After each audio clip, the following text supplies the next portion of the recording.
ഷാനവാസിൻ്റെ പുതിയ game plan ഇറക്കിയിരിക്കുകയാണ്. നല്ല അടിപൊളിയായിട്ട് ഷാനവാസ് കളിക്കുന്നുണ്ട് കേട്ടോ. അതിലേകദേശം വിജയിക്കും എന്ന് ഷാനവാസിന് തന്നെ ഉറപ്പുണ്ട്. അതുപോലെ കളിയാണ് കളിച്ചുകൊണ്ടിരിക്കുന്നത്. അതായത് നമ്മുടെ ശരത്തിനെ ഇട്ട് വട്ടം കറക്കുവാണ്.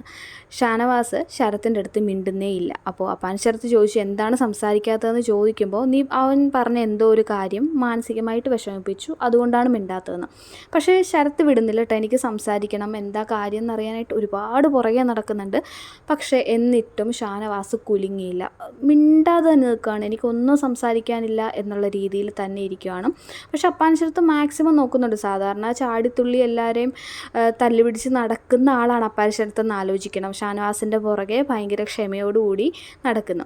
അപ്പോൾ ഇത് ഷാനവാസിൻ്റെ ഒരു ഗെയിമാണ്, ഈ അപ്പാൻ ശരത്തിനെ തകർക്കുക എന്നുള്ളത്. ഓൾറെഡി ഷാനവാസ് പറഞ്ഞിട്ടുണ്ട്.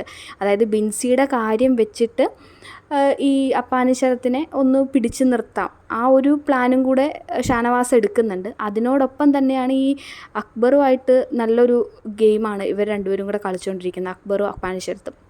അപ്പോൾ ആ ഒരു ഗ്രൂപ്പ് പൊളിക്കുക എന്നുള്ളൊരു ഉദ്ദേശം കൂടെ ഇതുണ്ട്. അപ്പോൾ എന്തായാലും അടിപൊളി ഗെയിമാണ് ഷാനവാസിൻ്റെ.